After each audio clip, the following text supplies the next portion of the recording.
That's right. Greetings, fellow armchair Imagineers. Tiki here. And Blue Dragon 5. And Jacob Weil. And Rohit Dar.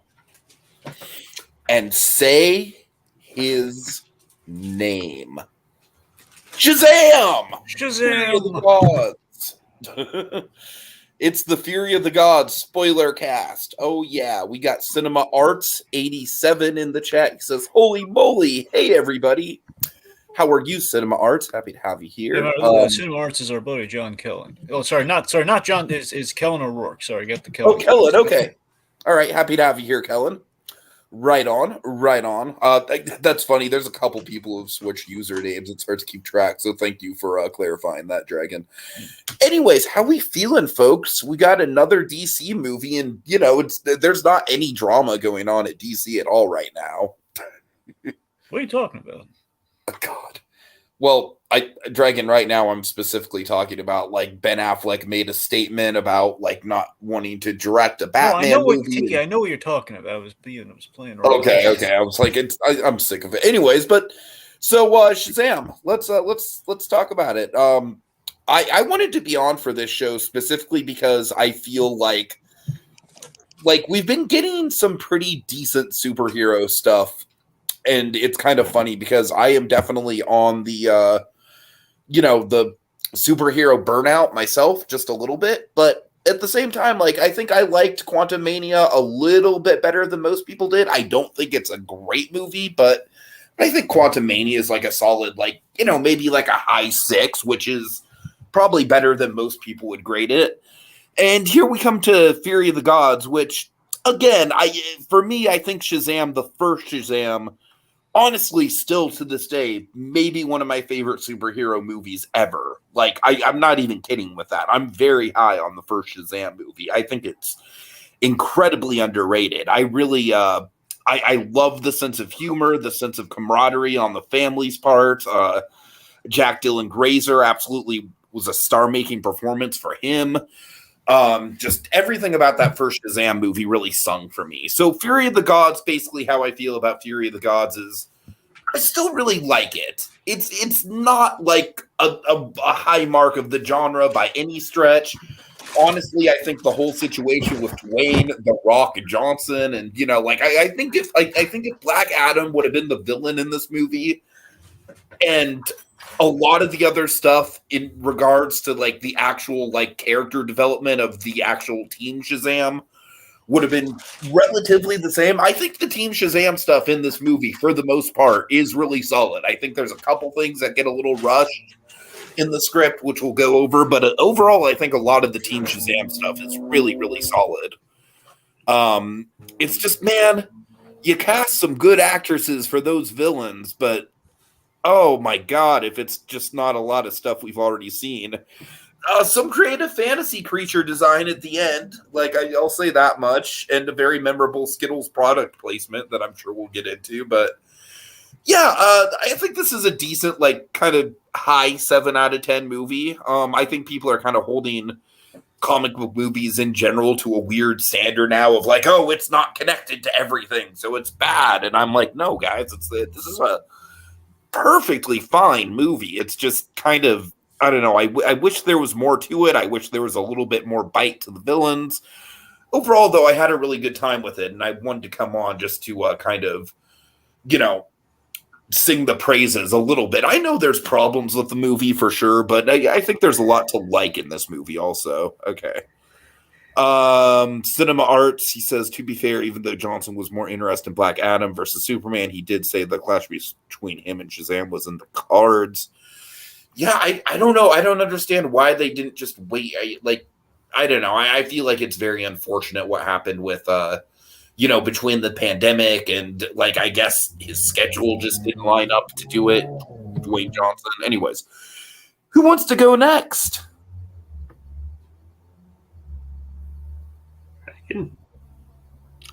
Of course. All right. Yeah, I was really impressed by the first Shazam movie.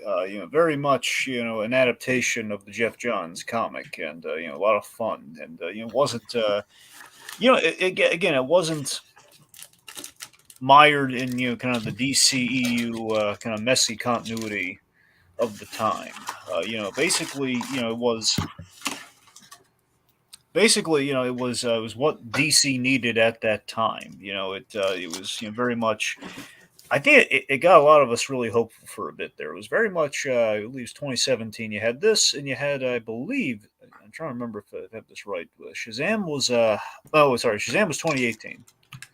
You had Shazam, and then you had Aquaman. They were both kind of like movies at which I never thought like, oh god, we're never going to get a sequel, so we're going to put everything into one movie just to say that we got it, just to say that we had it.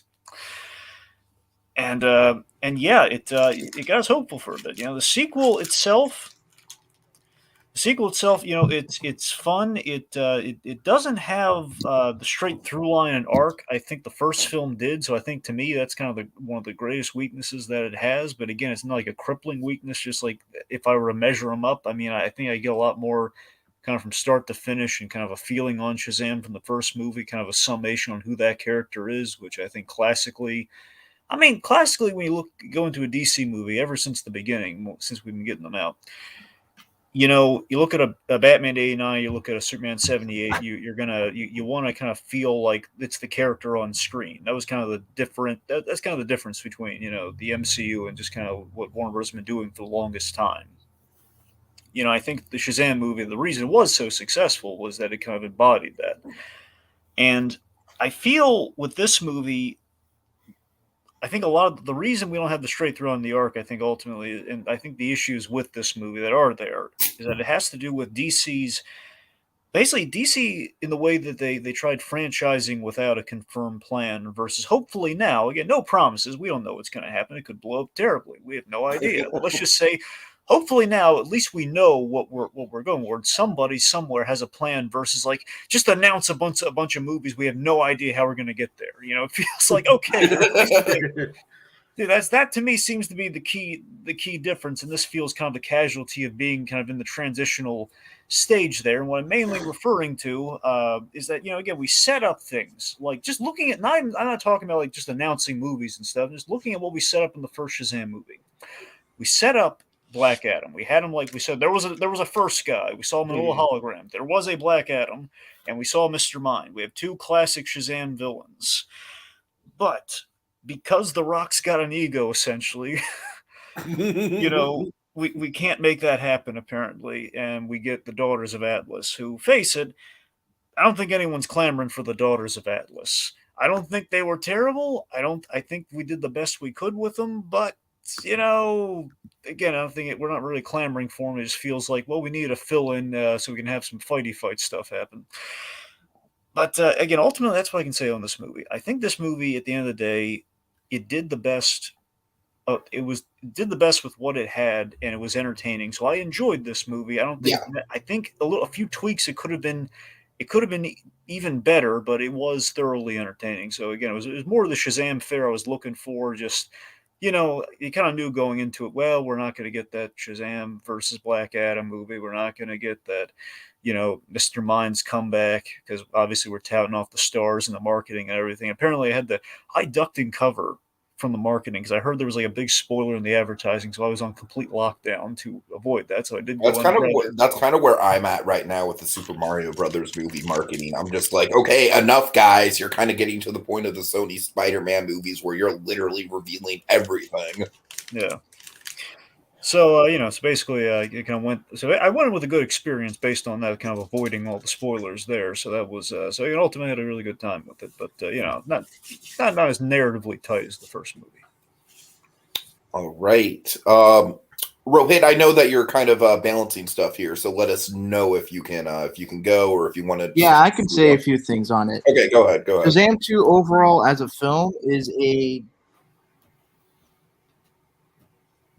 decent film. I think it's fun. I don't think it's as good as the first one. I think the humor's there. I think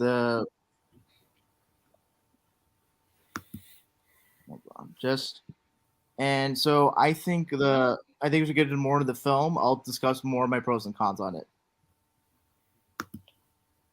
Okay, fair enough. Jacob, round us out. It's like, all right. I mean, I probably never mentioned it on this show because on live on this because I don't know if I was ever part of the. If you guys ever did an original video on the first Shazam, and even if you guys did, I don't think I was there for it. But I will say, it's like it probably is my favorite of the DC at least of the DCEU movies. Yeah. Like I like so. Like I love like the balance of the humor, the heart, the action. It's basically like this kind of like the breath of fresh air the DCEU needed, as Dragon kind of pointed out. It's like it was a nice bit of fun and levity and wish fulfillment that the franchise needed. Mm-hmm. And of course, Zachary Levi perfectly casted as the adult Shazam. So, like, I love the first movie. So going into this one, I kind of like Dragon did avoid some of them, but I wasn't aware of all the spoilers. And fortunately, I don't think I was spoiled by any of the trailers that I saw. But even coming out of it, I had a very good time with it. I saw some of the I thought it was like it maintained some of the humor. I don't think the story was as tight as the first one, and I honestly do think that the Daughters of Atlas were an interesting creation for the movie since there are no comic book counterparts to them. So creating an original villain for the franchise was actually an interesting move, and I think for the most part that worked out kind of well. It probably could have been fleshed out a bit more, but I still think they worked. I still think they worked for what the story they were trying to tell. And basically, I'll have more to say, but that's where I'm going to cap it off for right now. All right.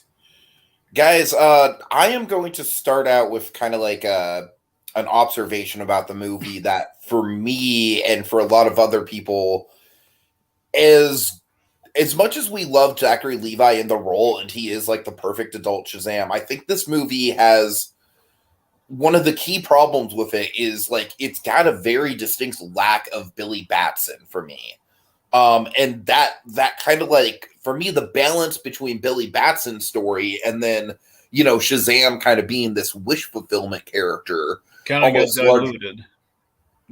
Almost larger than life. Like for me, other people have made this observation, but it almost felt like the Saturday Night Live version of Zachary Levi's Shazam, if that makes sense. I don't know about the Saturday Night Live comparison, but it's I do hear that you look at the first movie, there was an equal balance because again, that's representation of the character. This feels like, well, we know who Billy Batson is, but it's like still I want to see that.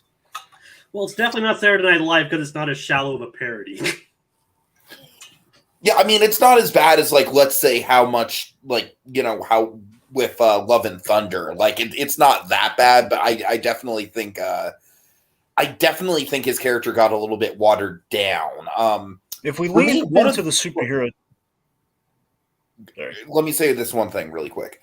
The one thing, one plot line that I really kind of noticed, like, oh, they're kind of rushing through this plotting, aren't they? Is the moment towards the beginning with Victor and Rosa, where he doesn't call Rosa mom. And it's like, give it time. And I'm like, ooh, they're not until the climax of the movie. Right. I totally called that. I was like, ooh, they're not going to spend a lot of time developing that, are they? No.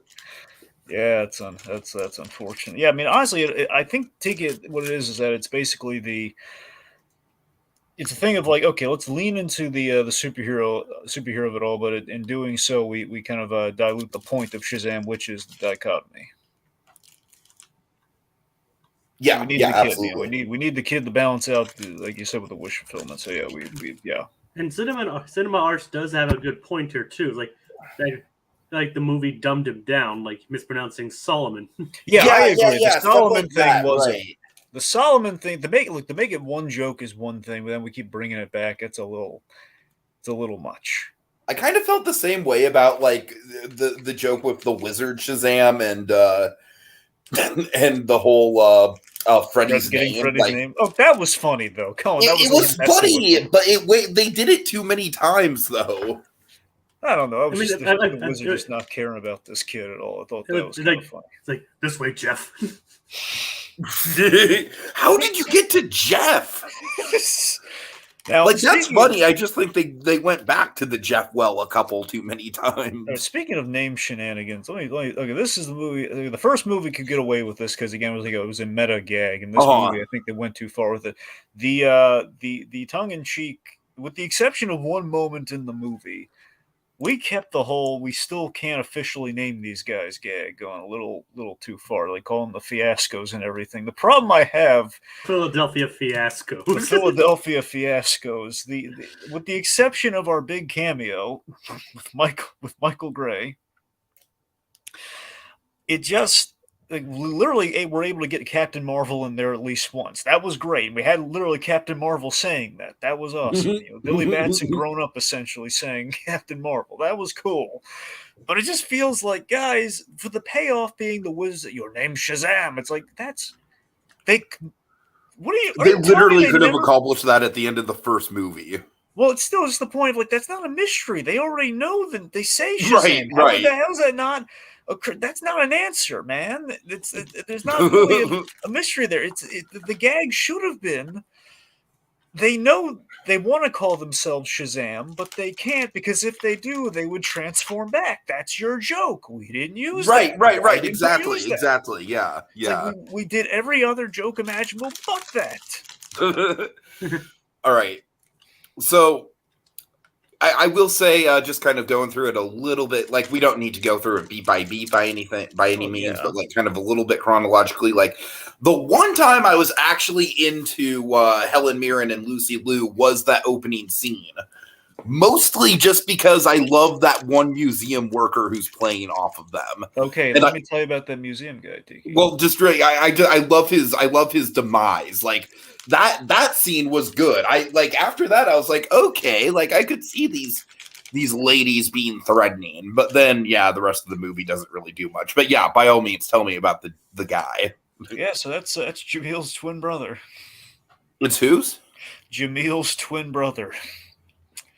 So yeah, I'm gonna tell you. Okay, so Jamil, this is funny. This is James. It's kind of a thing. I don't know how serious James Gunn is about this or not.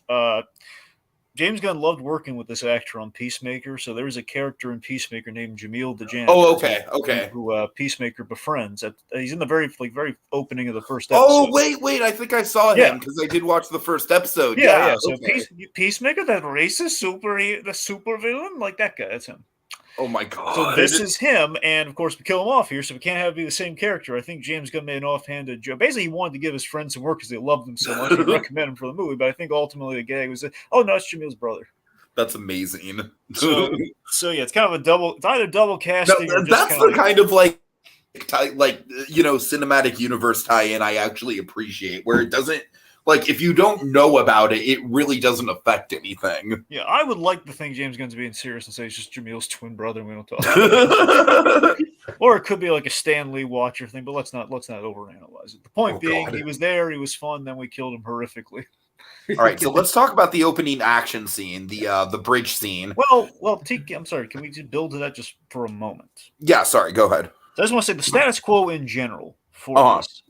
I think it makes sense to have, Billy, trying to be a leader. And again, unfortunately, we don't get a lot of Billy Batson. What we do get is, obviously, even this scene is through Shazam on the couch, which, by the way, it's a meta call out to two things. One, this is the stretch.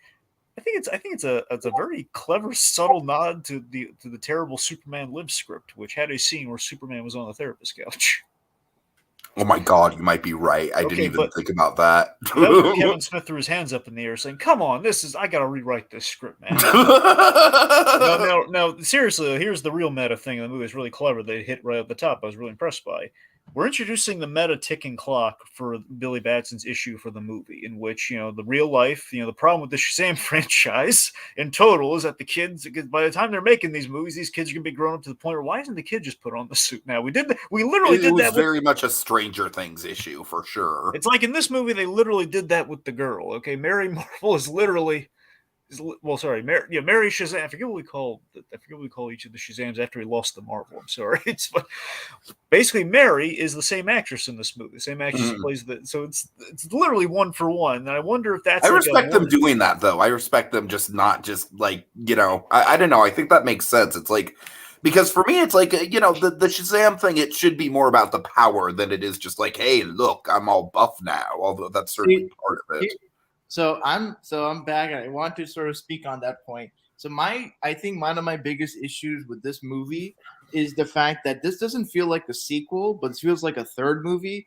And the whole time talking about like, oh, Billy is about to turn 18, is aging. It's like, I feel like what's missing for this movie is a movie in between Shazam and Fury of the Gods, where it's just the family doing their old like typical, light fare. I honestly wish this movie was that, Rohit. I really wish this movie didn't feel the need to throw in like the God stuff. And honestly, like as far as like, I really do think the pandemic screwed this movie as far as like, the timeline of actually getting a movie where they're still like genuinely kids. You know what I mean? Yeah. So yeah, I mean, it's kind of like it's fun to kind of shed light on it as kind of a plot fixture. But yeah, Rohit is right. We did kind of jump forward to the third movie in that regard. The kids aging out, mainly your star. But it does raise the question though, thing I mentioned with Rosa kind of feels like a thing that would have been like a plot point in a second movie. You know what I mean? Well, I don't even think it's a plot point in the second movie. I feel like the way that they played that moment, like I kind of try to make comparisons between the two Shazam movies and like the Spider-Man Home trilogy, where like the third movie, like the big and dramatic moment with Marissa Tomei's Aunt May and all that stuff. Like this movie feels like the culmination or the end of an arc that started from the first movie. I should have had a second movie, and then the third movie is like him, being like in his mind finally, at peace with his family, family. Sure. Yeah, like there should have been a whole movie basically about him dealing with his abandonment issues when it comes to the foster family. What you're saying? Because the thing is, from as far as we know, like the foster family doesn't really do anything. Like I feel like Billy's fears would be a little bit, less unfounded if there were certain conversations that like the parents would have about paying and all that stuff. And the thing that kind of like not bugs me, but I feel like should have been brought up is like, considering Billy's afraid of like him being kicked out of the foster system, Mary's for all intents and purposes like seems to be living with the rest of the foster family. She's like, and she's already like she's not going to college. But yeah, she's taking organic chem, which I don't know what that means. She's just taking community college, and that's not her like, which kind of deflates like the end of the first movie because at the end of the first movie feels like she might have like been able to got in, but I could that's the thing. I just feel like there's certain stuff where it's like this the absence of like another movie between like this movie just feels so like there's just stuff that I need to be more filled in on, and the movie focus on like the family background, the family like atmosphere, like the interpersonal lives. I hear you. That stuff is a fun component of these films, but we obviously Victor and Rosa, I think, were straight up probably my favorite elements of the first movie. Honestly, I loved them.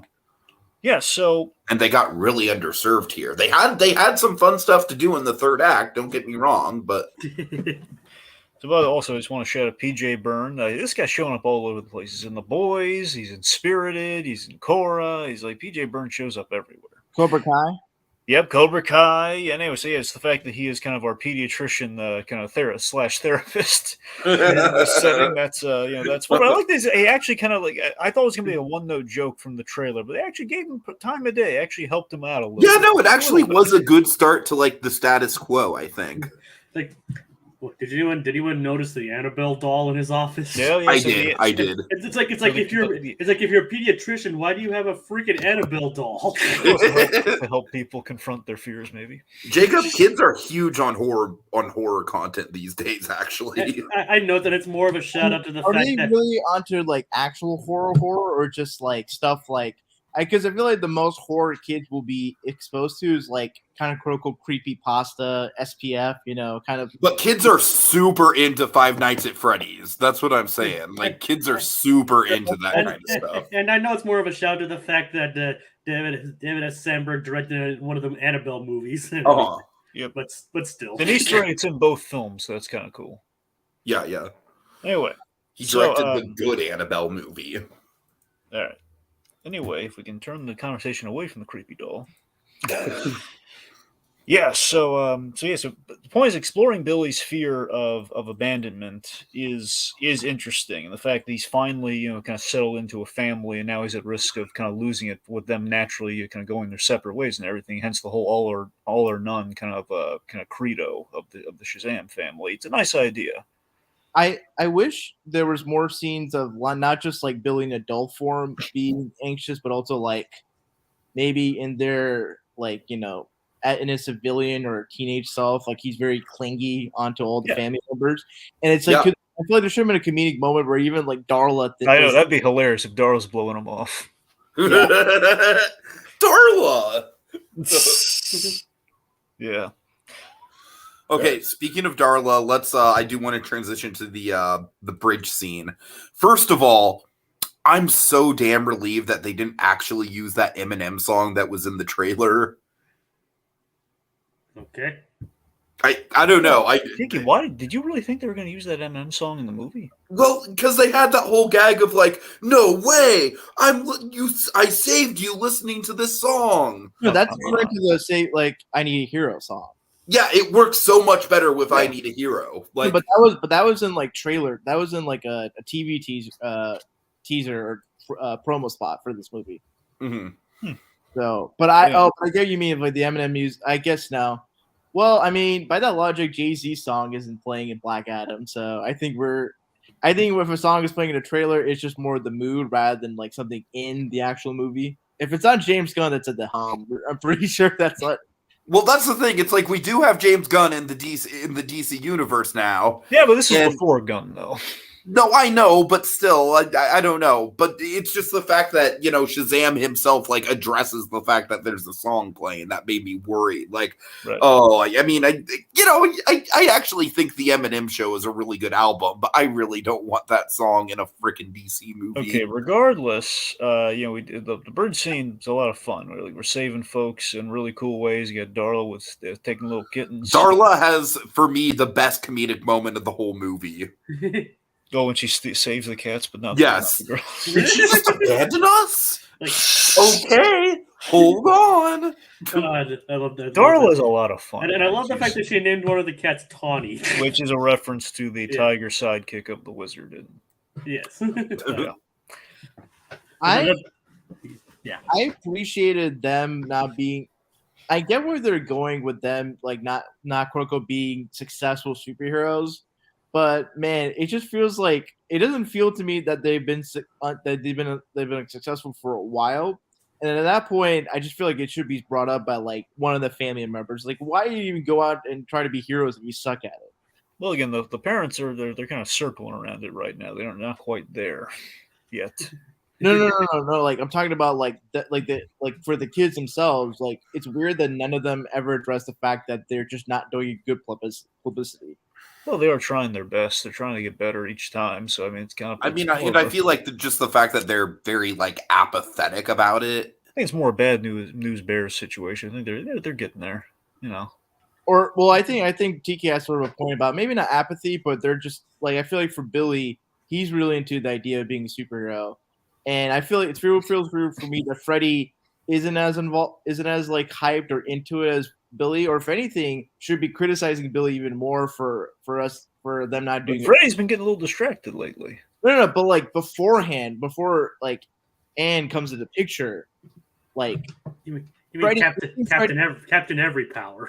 Yeah, like you would think Freddy would have like some say about how like the team is running, considering he's like the whole superhero guy in the last movie. Right. You know what, Rohit? That's actually a good point. Like, generally, I really like Freddy's stuff in this movie, but yeah, they really toned down the whole, him being the superhero person. Like, that's, I don't know. I wish there was a little bit more of a character explanation for that. There is something actually. So what we do have is Freddy is. It's a missed opportunity still, mind you, but it's the idea that Freddy was wanted to be more solo act than he wanted to be. Basically, you could have had like a separating from the band story with Freddy. We didn't quite do that, where he was going off and patrol on his own and stuff. Yeah, it honestly could have been interesting to where maybe Freddy could have been like Billy was in the middle of the Shazam movie, where he's like arrogant, like Freddy, because of his expertise. He's like, you know what, you guys don't even know how to do this job right, and right, yeah. So that's what I'm saying. I wish we leaned into that maybe. Yeah, it could be like, I was like, oh, I could be like the Justin Timberlake or like successful member of like a former band, and strike on my own. You guys are just like going to be either not into it or into it or not good at the job, and I'm good at the job. Of course, the Junior gag was, would have been really the whole, the fact that he's in the comics, Captain Marvel Junior, I guess Shazam Junior, what have you, and it would have been funny. Of course, he's now labeled that to the original Shazam, like Captain Every Power Junior.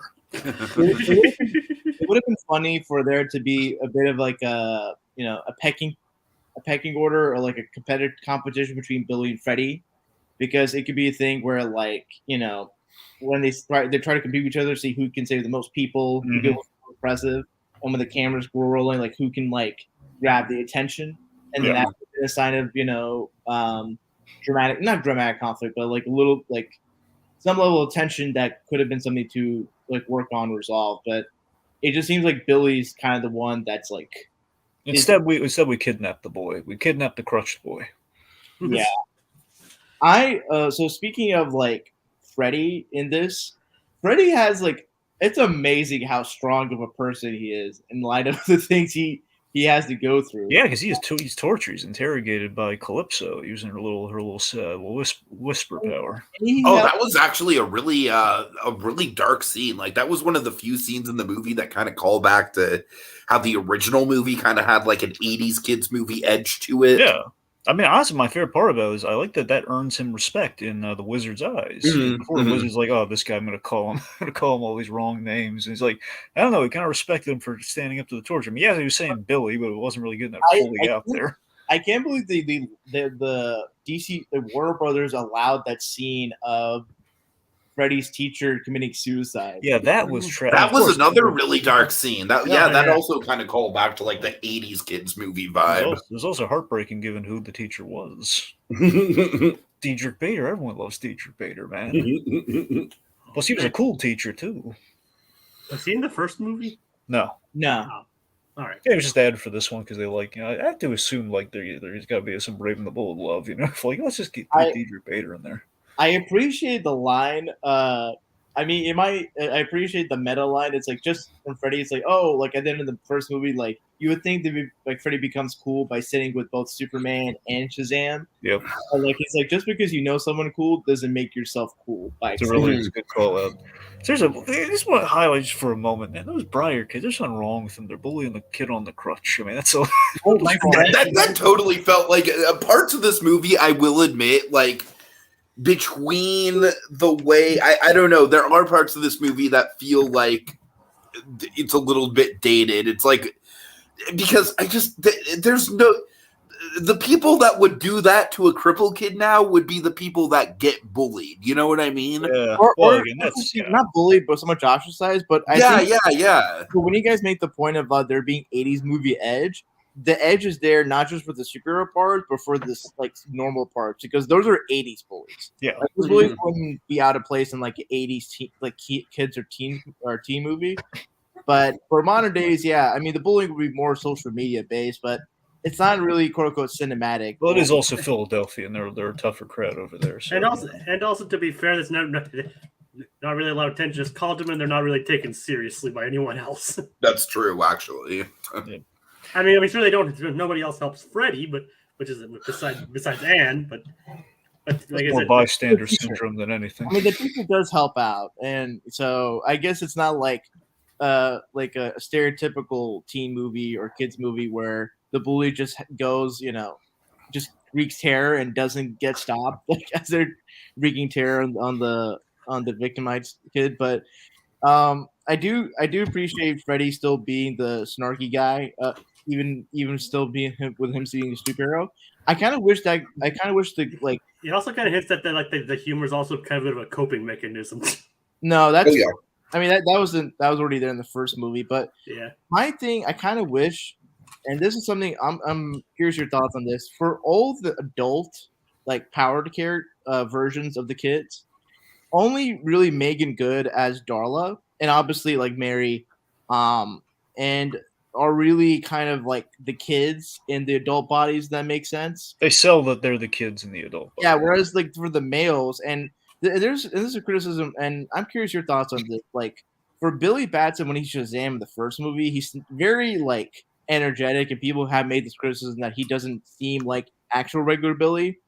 And I feel like it's kind of I think what's the issue for the first movie and maybe so in the second movie is that like the inspiration for the material for these two movies is kind of like a mix of the New 52 run by Jeff Johns, where like Billy is specifically a more angsty teen that lives in Philadelphia, and that's like where the inspiration of the first movie comes in.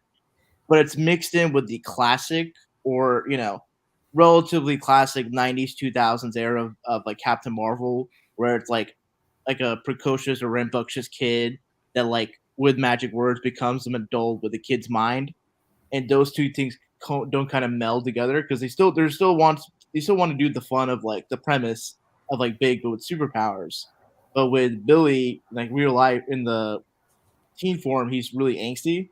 And in the second movie there's still that it's less of a dissonance in the second movie as it is as say there is in the first movie, but I feel like the male like powered adults don't really act like the kids so maybe with the exception of Eugene.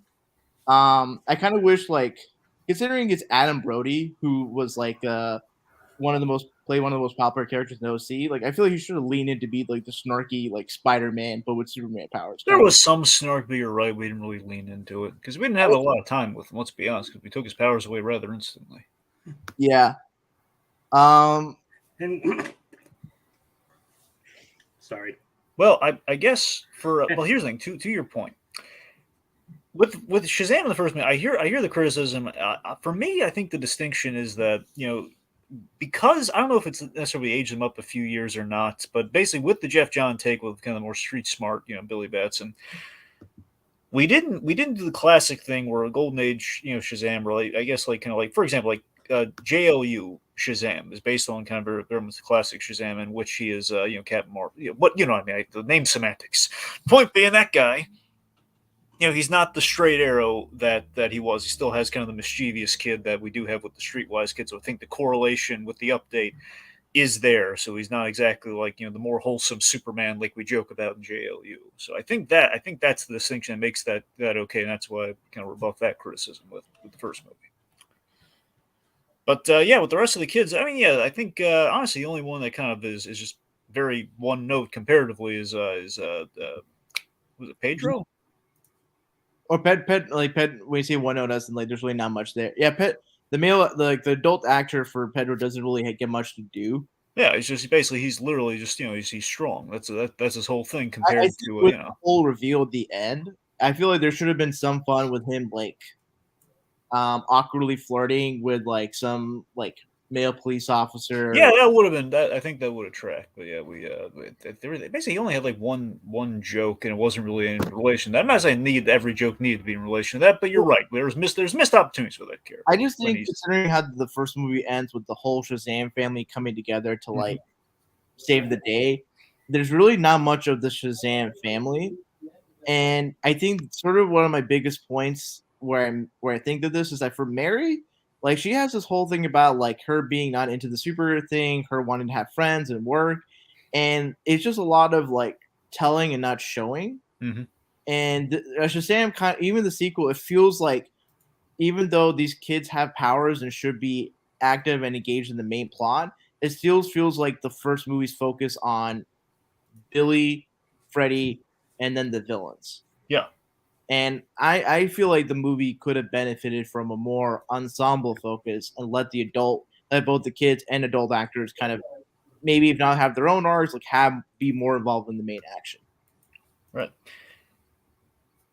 So, yes. Speaking of our villains, should we dive a little deeper into them? Sure. All right, so yes, the Daughters of Atlas. We got Hespera, Calypso, and Thea. Say the raw cast. For them, like my main issue is I'm really like, how many damn times do we have to see there's a dome enclosing the city? Well, how many times have you seen that? Not a lot. Not a lot. This is one of three things in fiction. There's only one of three. There's only three pieces of fiction that has the dome thing. Don't say Under the Dome. A Simpsons movie. That there you go. and then the actual Stephen King thing. I'm just saying, it's like I'm like I don't know. I just don't really. I mean, you're care making it for sound as like a the plot Skybeam, point. Tiki. Yes, that we've done a dome before, but it's not like the Skybeam. I mean, I think to Tiki's point, it's just a matter of like It's not like the sky. It's I guess like even beyond the dome, it's more kind of like oh, the city's isolated. Like I did not feel the tension of the dome in this movie like at all whatsoever. That for me there was like You know what I thought we absolutely- were going to do with the dome, but we didn't do? what? The parents are going to find out that way. There's going to be like a tension of like either like worst case scenarios that we're going to have to come up with rashes like, oh yeah, they're with a friend right now. We're covering for them, and that's why no, they're stuck in the dome. Like I don't know, they had no parental kind of like correlation there. But yeah, our villains themselves, though, I mean, I feel they're well cast and they're fine, but they're very menacing. At least 2 out of 3 of them are. I mean, Rachel Ziegler, let's say, good, not so much menacing. She wasn't really. Rachel Ziegler is like menacing in a very, very like problematic kind of way. If you want to look at it from that lens. Oh, don't be that way. Come on. No. I mean, the movie points out that points out like the underlying quote unquote problematic thing. So, I mean, it's not Tiki's fault for something that the movie even acknowledges. It's a little weird. I'm just saying, it's a little weird that they still end up together after the movie points it out. Every man Wonder Woman's ever dated is always going to be in that situation. That makes even the gag where the mom makes up. Dragon, every man, Freddy is still legally a child. Technically, who can turn into a full-grown guy? But hold on. Let's actually think it was. And technically, he's a teenager, not a child. I mean, if you're under 18, you're a child. As far as I'm concerned, if you're under 21, you're a child, honestly. Okay, my point is like a god who is in a child's body or a teen's body regardless. It's like that's the inconsequential part I'm trying to get considering Billy's into Wonder Woman, it kind of makes the gag at the end about like why are like boys into older women. That was fun. That was a funny. That was funny. Why are our boys into older women? That's it is a the time-tested thing. Come on. Now, if they ever make it Shazam 3, Pedro is going to have like an older boyfriend. There you go. He's in the Dr. Fate. There you go. Wait, did we kill off Rohit, did we kill off Dr. Fate? Yes. That's what I know we killed. I mean, did we bring him back after we killed him off? He's still dead, he right? could be into any really older male superhero, but I think we're just gonna like. I think the fact of the matter is that there's a running gag. I think part of it why they went with that gag. You know why? Because with the whole like the first movie being a homage to Big, considering the whole joke of it is like Elizabeth Perkins. Yeah, and I think part of it is that there's a lot of '80s media if they're centered around young boys, there's always the like trope of like them being into like an older. If not, Weird Science. Yeah, or like the Sandlot or so. I feel like these movies just really take a lot of like '80s tropes and just put them in like modern day context. In all honesty, though, it's not abnormal for young people to have crushes on older people. No, it's not. But I'm just thinking, and the fact that like the first 2 movies really pay homage and really take like inspiration from like '80s adventures and like kids and teens movies like that. That particular trope is not to say that trope doesn't exist in like modern tea stuff, but not to the degree that it was in the '80s. I feel like. All right, look, I think Koski said it best here. Let's not think about the please. Let's just to move on back to the villains as a whole, please. I still honestly think it's a stretch to call it problematic, but yes, Jacob, I agree with you. I don't think it's as problematic as we're making it out to be. I think it's just a gag. I think we're all good, but regardless, I want to talk about a sandwich. Okay. I want to talk about the cheesesteak scene. Yes, enough about the sandwich. No, sorry. Seriously, I want to talk about Skilligan just suddenly entered the chat. I think he did. For real though, those did look really good sandwiches to me. Well, Oh God, Philly Dragon from Vince Philly. Gilligan and Peter Gould should have like one of those travel food shows where they just travel the country. Like Stanley eating- Tucci's cooking show. Like, you know, his, like, Yeah, exactly. Where they just travel the country In an eating RV. America's best sandwiches. in an RV. Those sandwiches, Yes. Oh my God. considering they're in Philadelphia, they're actual Phillies in this case. Exactly. That is the Breaking Bad spinoff that should happen. All right, so seriously, so the cheesesteak scene was a big sell for me in the trailer with these villains who I did not really have any attachment with. So Helen Mirren, you know, seriously, Helen Mirren, I love that she has a point. You know, like in the movie, it kind of expounded upon this scene versus the "you're very menacing," which again is funny, and I think I like how we play that scene. Just the fact that Helen Mirren has a point about the whole misappropriation of power thing. In that I have a bit of, just for a moment, obviously them killing everyone in the museum was going to complicate matters here, but in general, I like the idea the villains do have a point here. Like, well, you know, this was stolen, and my issue. Aside from the fact she didn't eat the sandwich, I would have liked to see her eat the cheesesteak. Wouldn't that be funny, like a little culture clash? Like during this peace summit, she tries the cheesesteak and then gets into the conversation.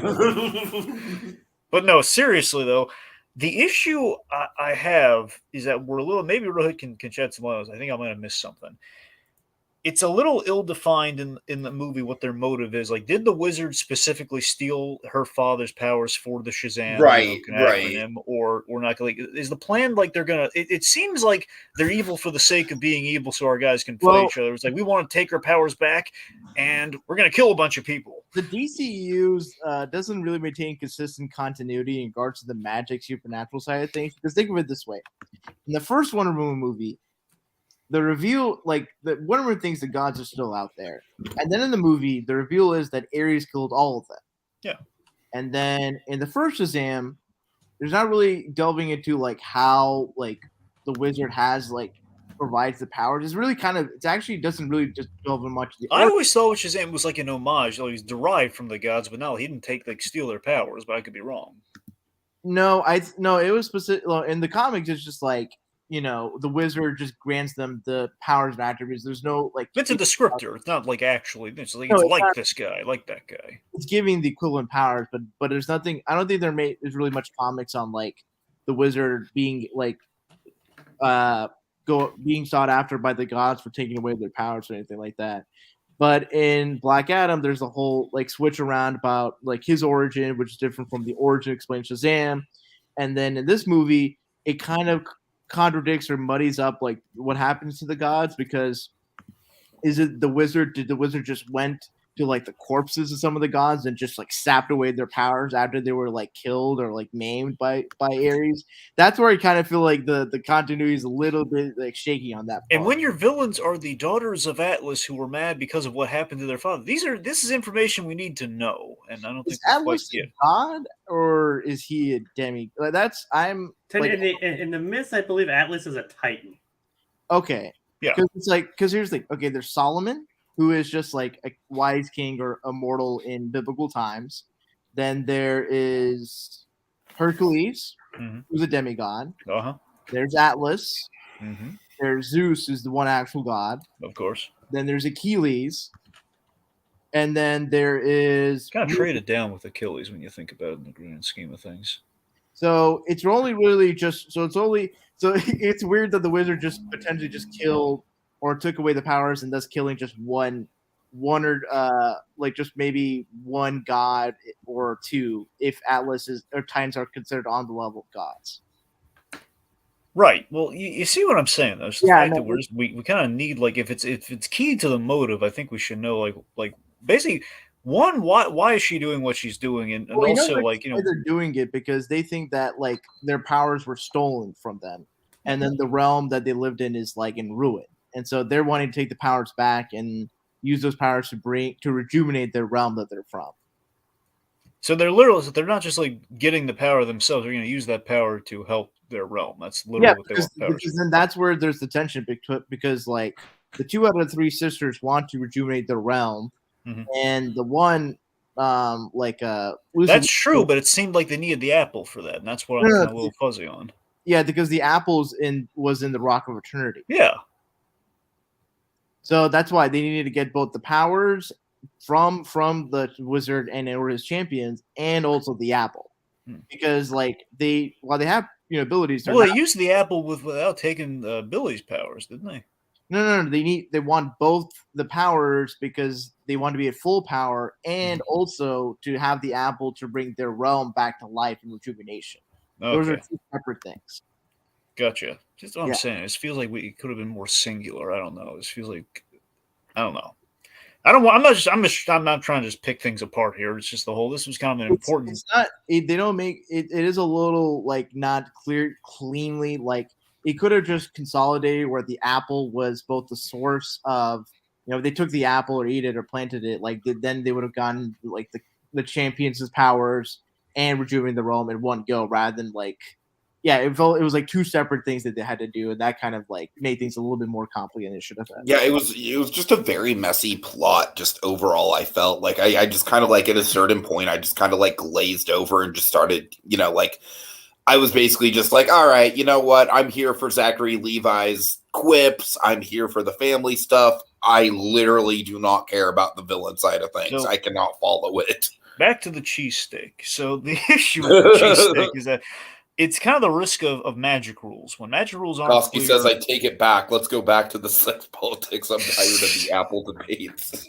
Okay, no, but seriously, the thing with it's like the risk of when you do something that involves a lot of magic. You have like the rules about magic not being clear, that you're going to lead to there's going to be some gray area about how things work, and it might convolute things. And I guess Anne's Inception thing, like it looks really cool, but for the life of me, I can't figure out exactly what it does or how she uses it. Well, she basically turns things around like clockwork, I guess. She just rearranges the cosmos, I guess. Like the only thing I knew for a fact was that she used it to like get out of sticky situations and stuff, but exactly what she was doing, I couldn't tell.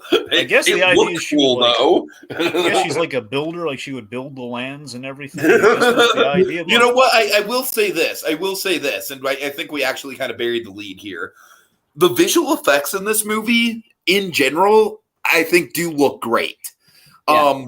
Like I actually think it looks a lot better than like the Marvel output that we've been getting recently. I think a lot of the stuff looks very crystal clear and realistic. Like they obviously use CGI in the movie, but I feel like it's blended really well. It's lit really well. I don't know. I just felt like that is one of the things I noticed in the movie was the effects were kind of like a higher caliber. I think part of it's like David F. Sandberg himself as a director has like he done horror stuff with Lights Out and Animal Creation. Sam, I think he was also a YouTuber, so he might have a little bit more like mastery or understanding of visual effects to YouTube. Sure. And part of it's that like for this movie as compared to a lot of other Marvel movies, like it's mostly in city and it's fantastical parts are few and far between, so you don't have sort of the issue where Quantumania had for some people, where it's like it's all a fictional realm, and if the effect and with the effects as they are, it's kind of hard to like buy a fantastical reality, even if it's quote unquote rendered well. Whereas in Shazam, it's just like monstrous creatures that are kind of incomposite well enough and lit well enough. They generally can fit in a realistic background. Yeah, totally. Yeah, I think just overall with things, I kind of wish there was just more disdain. Basically, give our gods motive for like just I'm not saying overall motive plot wise. Just mean just motive for why they're doing bad things while they're there, like the museum scene. I just kind of wish we established there's like more direct disdain for what the world's done here, or maybe like how the girl basically how the world's their perception of the gods, like what the world perceives gods and everything. Like in that museum, what if there's like in disdain? Oh God, look at how they depict us, and maybe how they feel about superheroes, for example. Like this is the way the gods are represented. See that, but then that kind of bleeds into like the motive. That was kind of the motivation of Ares in the first Wonder Woman, where he has some little disdain, and would just manipulate humanity to like destroy itself.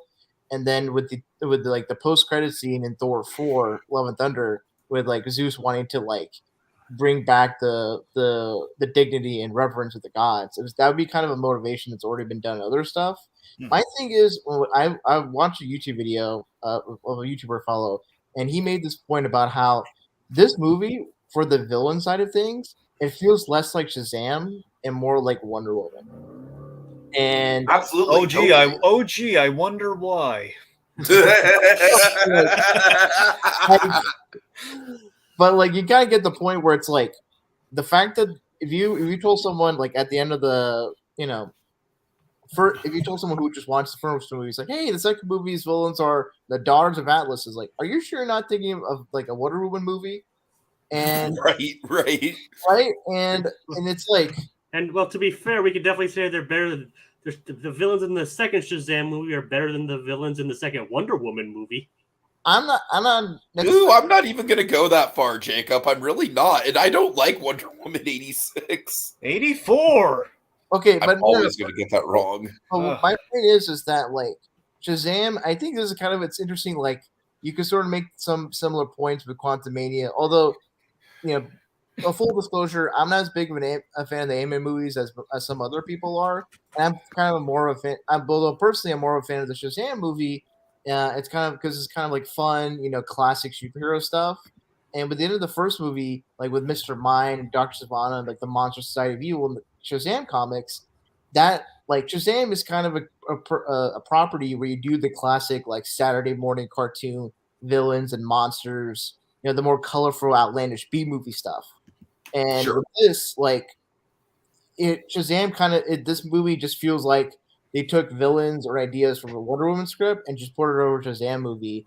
And Shazam has some connections to the mythologies with like the Zeus, because like Zeus and Atlas are all part of the acronym, but like Shazam isn't like a fantasy or mythical like property in the same sense as like Wonder Woman, Thor, Hercules, or anything like that. And mythologies like are part of the explanation for the power set, but he's not steeped in stories of mythologies as those other characters are. Yeah, something I will give with the effects you mentioned earlier is that the main criticism I had with the first Shazam movie was that the seven deadly sins, that we could have like either colored them different or something, because I think there was like a design theory, but they all just kind of ultimately blended, looking kind of not so special or not so representative of their whole thing. It was like too subtle, and I feel this one, all the Greek monsters, I think really popped. Everyone was a little distinct and different. It kind of stood out, and I kind of wish. I think that was just them kind of learning from the first one. Mm-hmm. Yeah. All right. Yeah. So let's see. The wizard. Let's talk about the wizard himself. Let's talk about good old John Hansu. Let's talk about that guy. Well, first of all, what do you think of his first appearance in the movie? Yes, the nightmare fuel, of course. Oh man. Well, technically, we had that so mean to death. I love it. I love just like the uncanny valley of John Hansu's face on Wonder Woman's body. I love just the meta idea of like, okay, we're doing what we did with Cavill, which we could not get. It was a good misdirect for what happens later. Of like, we think, okay, well, we're going to tease up Wonder Woman. We're not going to get her, but who we are going to get Chaman Hansu. Oh my god, wouldn't it be great? Wouldn't it be great if Shazam just like looked in Diana's eyes and was just like, Diana. And then it cuts to Jaimon Hansu, and he's just like, who? Who? or he's about to lean into kiss, and then Hansu's face pops up. Oh, God. Yeah. See, that one actually would have been a problematic scene. Yeah. Because he's like his mentor. That's even worse. Oh man! So I think it was a really smart move to make him more prominent in this movie. I think it's one of the big things this movie has going for it, and why I think I probably will rewatch it at some point. Admittedly, there's one thing though. Okay, we gotta. I still call BS on him surviving. That was them coming with like a magical excuse. Oh, it is total BS for sure. It is total BS. But you know what, Dragon? I'm gonna chalk it in the we don't care pile. Because ultimately, you know what it is? The we don't care ash pile in this case. But you know what? In the first Shazam movie, go on. It kind of also deflates like sort of like his quote unquote death in the first movie, because the first movie, the whole tension is like they don't have a wizard to rely on to explain it. Yeah, And exactly. so part of the fun and dramatic is like they're just winging it. They're learning not to be a superhero, and then like with the wizard just being like in some limbo or whatever, it's like, man, you couldn't help out Billy in the first movie or explain. Yeah, that's the thing. So I mean, I get why in the first Also, Shazam, we could. Okay, you say your thing. I want to say something really really important afterwards. All right, no pressure. Okay, yeah, so that's the thing. So it's the first Shazam movie. Billy couldn't have help until the very end with the Shazam family. That's why we could not rely on the wizard. So it makes sense that we could not have him in that first movie, but it feels like we really needed someone to kind of help us out here in the shows we're doing. We can't have the pen do everything, so we needed Hansu back. So my thing is like I'm annoyed at how everyone portrays or thinks of Billy as an idiot, and the whole conflict of the movie could not have happened had the wizard been alive, willing to make an effort to appear in front of Billy or get in touch with Billy and explain to not break the freaking staff. Yeah, that's on him. That's on him. Like how would Billy know how all this works? Like he wasn't given an instruction manual. Like the wizard could say, "Hey, please consult X, Y, or Z, or talk to Steve or the pen." It's like you could have said, "Hey, right before he gets vaporized, here's the powers of Sam. Keep the staff." Like maybe, I feel like that should have been pointed out, and also he was the first one to figure out who Anthea was.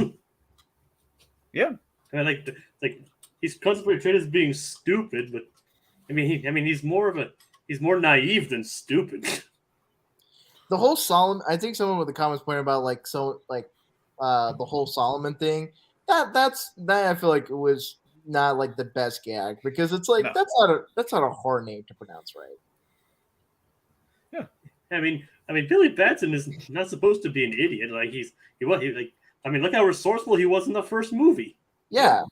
I mean, I know there's a difference between book smarts and street smarts, but still. Yeah, but even if he's not like the most he's not like an A+ student or whatever, he'd still be like have some level of intelligence to understand things.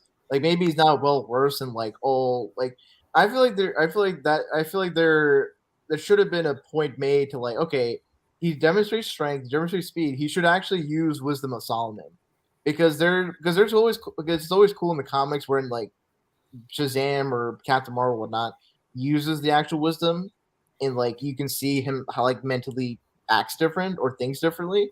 And I feel like that should have been represented, because it just seems like, okay, there's the Wisdom of Solomon. How does one access it and utilize it? Right.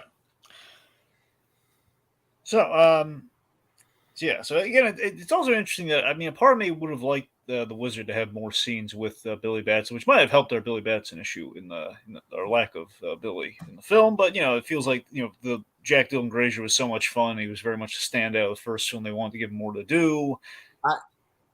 The one flaw, one of the few flaws for the movie for me is that like with Freddy being separated from the rest of the family, you kind of lose out one of the fun parts of the first movie with like the Billy Freddy dynamic. Mm-hmm. And Freddy is just kind of involved in this like relatively underdeveloped romantic side plot with Anne. And the thing is, Jack Dylan Grazer and Rachel Zegler as their characters have really good chemistry, but the chemistry doesn't really it can't only do so much with like a relatively underdeveloped and rushed subplot.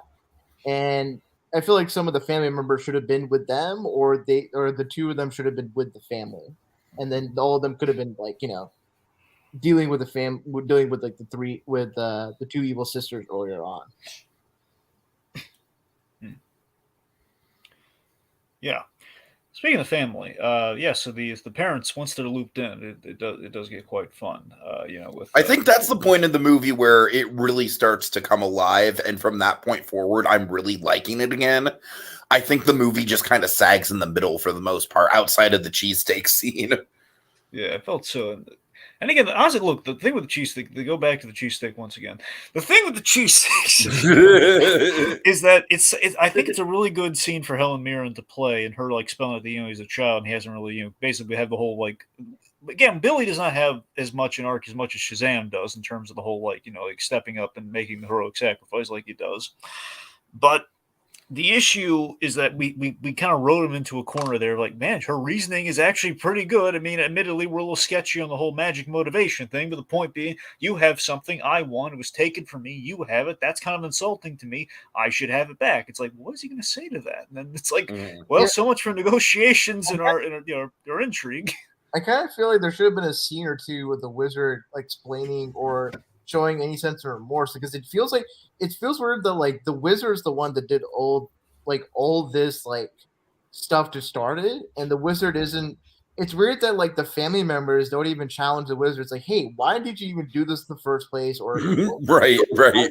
Yeah, because like think of it, like in the first Black Panther movie, like T'Challa like tells off his like not just his dad, but his entire lineage. You were wrong. You were all wrong. And it feels weird for none of the Shazam family members to like, hey, because of you, you're causing these like, you know, two angry gods to like put our city at risk. Like, what the hell, man? Like, well, that's the thing. Really, I really do feel like the threat in this movie, like that is the mate god. I feel like this movie would be so much better if the threat was like less cataclysmic, because I feel like there's like such a big divide in like the genuinely really good character development we have going on, and then like I just do not actually feel intimidated by the actual threat.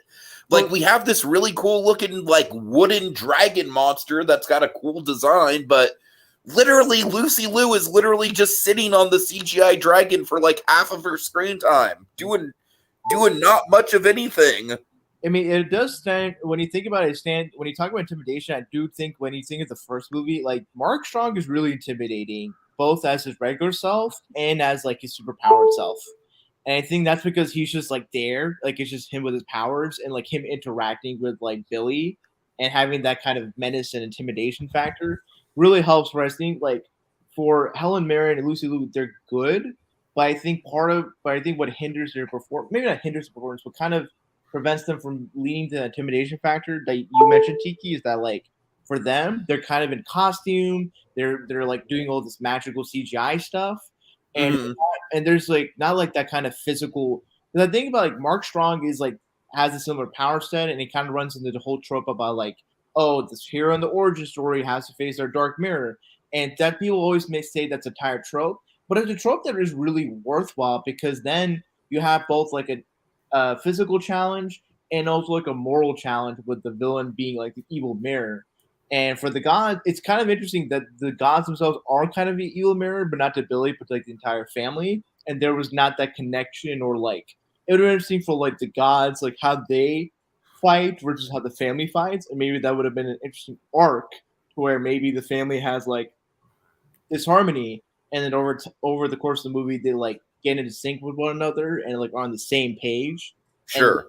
And then the third act is them like fighting together as like one unit.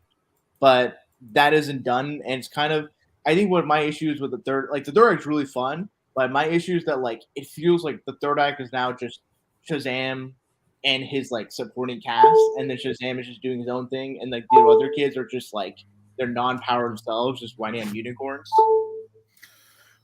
So let's talk about the Skittles, because that I feel like is one of the more notable things people are talking about with the movie. Taste the rainbow, motherfuckers. That was great. That I do not want any. I mean, I feel like that is going to be like an iconic bit of like, you know, when people think of like movie product placement that's actually entertaining. Yeah. Practical too. Yeah. You know what? I really do like the creature designs of the fantasy creatures, like the Minotaur and stuff like that. Like I felt like the Griffin, like that was actually a fun surprise in the finale, because, you know, in the trailer they show off the dragon a lot, but I don't really think we get a lot from the fantasy creatures. My problem with the third act, like I definitely agree that it's split up a little bit too much for sure. But my other problem with it is just like, I feel like we kind of like established that these fantasy creatures are going around causing mayhem, but I think the problem is just in like the editing, where it's like we don't cut back to it enough, where it kind of like loses its sense of urgency, because we kind of just start to focus on, like either Lucy Liu and Helen Mirren or Shazam himself. Am I making sense there? I don't. I feel like editing wise, we just don't get enough of a sense of urgency about, like the best action sequences are the ones where it's like, oh my God, I'll give a good example where Pirates of the Caribbean, The Curse of the Black Pearl, in that finale, we have that one thing going on with Governor Swan where he's fighting the skeleton hand in the drawer. And it's like that is like a totally superfluous thing that does not even really need to be a part of the finale in order for the finale to work. But the editors put that little bit in there, that little beat into the action, because it's kind of like Governor Swan kind of represents like the lower key, kind of like the everyman characters in that scenario. I know that's kind of like a deep cut reference to Pool, but I mean, I think where you're trying to get at, Tiki, is like, I think back to like Return of the Jedi, because you have the action in the new Death Star with Luke, and then you have like the run with like Lando, and then you have like the on the Endor's moon stuff with like Han and Leia, and the way the action cuts between those three is very like active. Exactly. That's a much better point than the one I made. And so this movie, what you're saying, and I think I agree with you, is that the way that the action's edited and there's the back and forth isn't as fun, isn't as like smooth, or like totally. Yeah, it's not equal time to give to both. And I think that's sort of I think that there is a true point, because then you kind of more focus or more interested in like what Billy's doing, because it's the more dynamic, like him finding the dragon, and you see him like gradually like having a second wind, and it's kind of exciting that way. But whereas for the kid stuff, they're just riding the unicorns, and it's kind of fun, but there's not like a triumphant, moment, or at least on the same level of triumph. But I'm curious, did anyone else think it was a missed opportunity that when Billy grabs the dragon's tail, I was really hoping they were going to make a Super Mario 64 joke?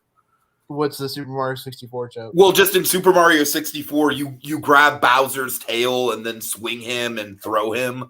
No, because swinging by the tail is not something that happens very often. Yeah, exactly. I'm being sarcastic. Things being swung by the tail happens a lot. I'm surprised he didn't. I was thinking about he was going to do like a riff on like the Hulk Loki thing from the first Avengers movie. Yeah, that would be fun. Yeah, but what I really, man, I guess I want to. So I think if this was a third movie, I would have been so. And I kind of wish this was the case for this movie still, that they kind of like killed off Billy, because I think the way he went came out of fucking nowhere, dude. Well, not entirely nowhere. I thought it came. I thought he was going for the heroic sacrifice. He was going for the heroic sacrifice. I didn't expect him to actually be dead, though. I'll give you that. I did expect him to maybe look dead. It was going to be a fake out, but the fact that we actually killed him, that was the fact that we put him in the ground was a bold choice. That was a bold choice. I kind of wish they kept him dead. I think he wants to kill the child. He wants to kill the you monster. But I kind of feel like, I mean, this is all retrospect, whatever. But I think whether this was just a second movie or this was like the third movie in the Shazam trilogy, I think killing off Billy would have been such a bold, creative move. And I think the way I just feels like to me like Shazam Fury of the Gods, if it was a third movie restructured a little bit, it could have been like a No Way Home style movie. Not in the sense of cameos or whatever, but like in terms of over the trilogy, there's just an escalation in stakes. And basically, because as the kids are getting older, there's more mature things to deal with. And so with the movie being as dark as it is, with like the suicide of the teacher and some of the deaths and all that stuff, and Billy going out, it would have been like reminiscent of like how Harry Potter just end before he comes back, obviously. But I think I really kind of wish they kill him off, but at the same time, it's like I think how he was brought back was a little bit clunky. I feel like with Wonder Woman coming in. Okay, so speaking of the Wonder Woman cameo, I appreciated the score, but her score like playing but it went on too long a little bit. It was a little too loud. Did you guys feel that at all? Oh, it was very loud. It was a very loud, like mic drop kind of moment. Well, I mean, it's a great theme though, so I didn't really mind it. You know, it was like she came in, she saved the day. We couldn't play that Wonder Woman thing. This might be the last time we see her, for all we know. And it was also well deserved. It was like Wonder Woman's here, and she had been built up. And you know, if anyone's going to save the day, I mean, right now with the God correlation, I mean, I do like the fact that, like, if they did have to bring Billy back, I like the fact that they made a dark joke out of it. Like, geez, you guys couldn't have waited 5 minutes. Yeah. It would have been cool if he like came up from the ground and it was in a different costume, and maybe his hair. Because there's a version of Shazam, like I think 1 year later, where he has a completely all white costume and like white hair because he took on the Yeah, I know the look you're talking about. Honestly, I think it would have been good instead of having Wonder Woman be brought in.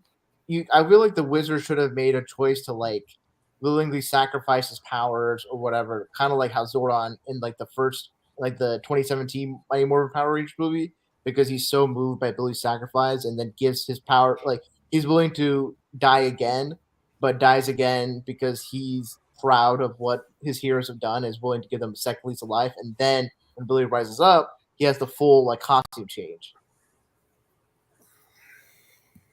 But you know, with Wonder Woman coming in, it was fine. I do love like Billy trying to shoot at Sean, and then Wonder Woman's like, "No."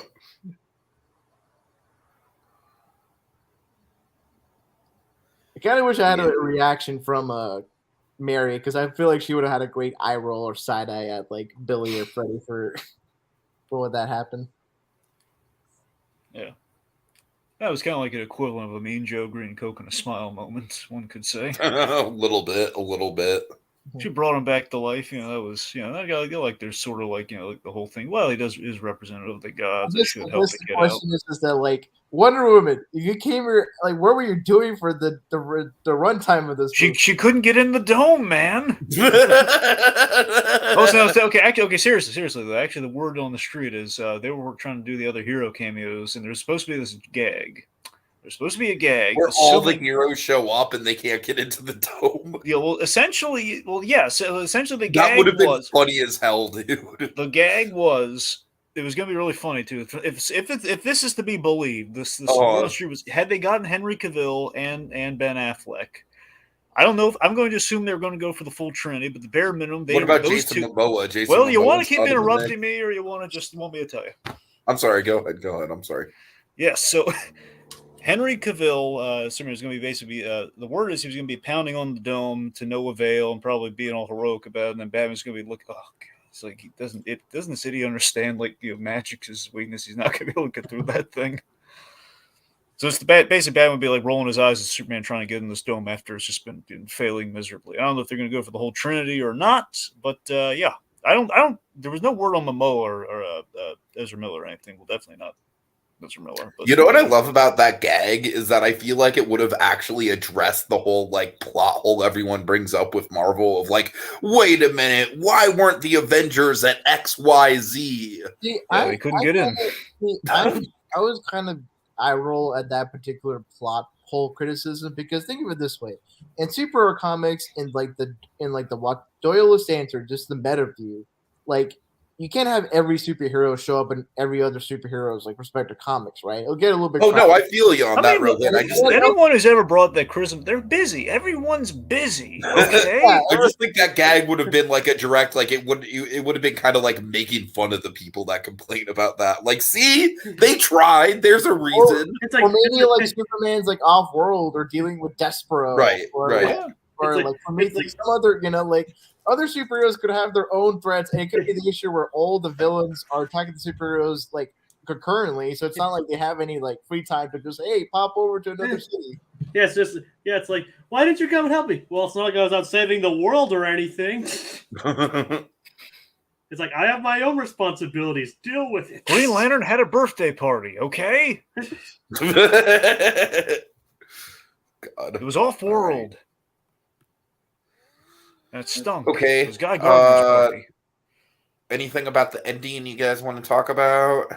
Well, let's see. Again, we built up the Wonder Woman reveal. That was really funny. We revived Shazam, so it's good we didn't kill off our title hero. A lot of that going around these days. The question of do we kill off our title hero or not?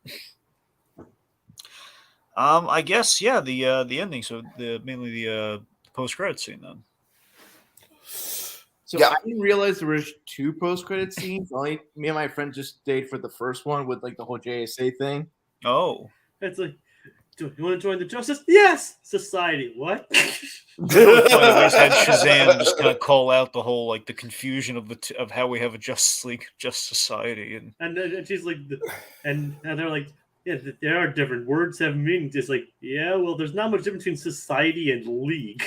Now, here's a question. Do you think this scene's in there because of Black Adam or because of the James Gunn in charge now thing? No, it's Black Adam. Because, okay, that's what I thought. Because I think I remember David Sandberg said in a tweet that like the movie was locked in since October of last year. So I think just before James Gunn came into the picture. So and it probably I think since it was launched since October because Black Adam came out October last year, so it's probably like initially I think the plans like if I could ascertain based on Black Adam in this movie that probably Walter Hamada had moving forward is that maybe the DC universe would have been descended the Justice League and probably put the Justice Society as like the main superhero team. Now whether that would have been successful or not we would never know in light of the whole James Gunn thing, but I think that's sort of the plan. And I kind of think Shazam kind of fits more in the Justice Society, at least sort of the classic idea of Shazam, with him being the more wholesome, golden agey kind of a hero.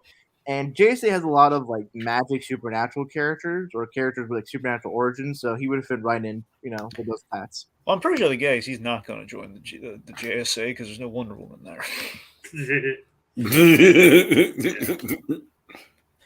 I love the comment was just being, why are you so obsessed with Wonder Woman? Like, what? Come on, man. I love like Billy's response, like, why are you not? Yeah, exactly. That was an excellent response. Yeah. It's like, because she's awesome. Yeah. Anyway, So the other post credit scene was this just went like straight over my head, dude. Well, I mean, it wasn't Tiki. It wasn't really much beyond what it really said. There's Mr. Savannah still in the cell. He's grown. He has the glasses and he has a beard. I forget if Savannah. I don't think Savannah ever had a beard. I can't remember if he had the beard. The beard is not an important part. I'm just wondering if it's like a comics accurate thing they were going for there. But regardless, you had Dr. Savannah still in that cell like he was in the end of the last movie, and Mr. Mind shows up again, and it's like, well, what took you so long? And basically, we had just Savannah we have Mr. Mind saying to Savannah after he gives him like a flurry, "Oh, just wait, give it time." He says, "Well, it takes me a long time to get places. I have to slither. Okay, I'm a little space worm. It takes me time to slither." Isn't he technically a caterpillar? Sorry, I think he said cat. I mean, he does say worm, but isn't he technically a caterpillar? I think he's a caterpillar. He is. Yeah, he looks more like a caterpillar. Well, I know he looks like a caterpillar, but he's also from space. Tiki has a little voice. Okay, fine. He's from space. All right, I don't know. The thing is, because worms don't have legs. Well, yeah, that's the thing. Oh, right. Yeah. Yeah, that's the thing. Why? Yeah, so he would be a worm. Yeah, that's true. That's a good call, Jacob. So he's a caterpillar. Wait a minute. Wait. I'm saying worms don't have legs. He has legs. He's a caterpillar. Wait, didn't you just does he have? Wait, did he? Yeah, he has little legs. Yeah. He has little legs. Yeah. Yes. I missed the little legs. I'm sorry. Yeah, he has like looking in the comics and like he has like maybe 2 or 3 like claws or whatever to stick onto. So yeah, I think he's more of a caterpillar. But in this movie, he had legs. Yes. Okay, I was making sure. I'm sorry, I missed the legs. Okay. Kind of like they're kind of stubby, but yes. Okay, stubby legs. Okay. All right. Anyway, quick, Koski says, "Why wasn't Blade helping with Thanos? Give him a break. He's like the only guy dealing with vampires." It's like him and then Werewolf by Night, just the two of them. That's it. That's all. And maybe Moon Knight. Well, maybe. Oh, should give him time. Yeah. Yeah, but now, I think overall, and just thinking about this movie, if I would say like the first Shazam is like a solid 9, I would say the Fury of the Gods is a solid 7. Yeah. I can see that. Yeah. But one thing to mention about the credits, even this is really classy. I thought it was really cute. They used the Elvis music on the credits because Elvis was a huge fan of Captain Marvel. Yeah, he uses his look on Captain Marvel, and then the comics reflected that by having Freddie Freeman, Captain Marvel, be like visually based off of Elvis Presley. Yeah, I like that they had the one actor from the Shazam Captain Marvel TV show show up in a cameo. yeah, Michael Gray. Yeah, Yeah, and it has like the red shirt with the yellow. Yeah, he's got the classic sweater on. Yeah. I did really love the art style of the credits too, combined with the.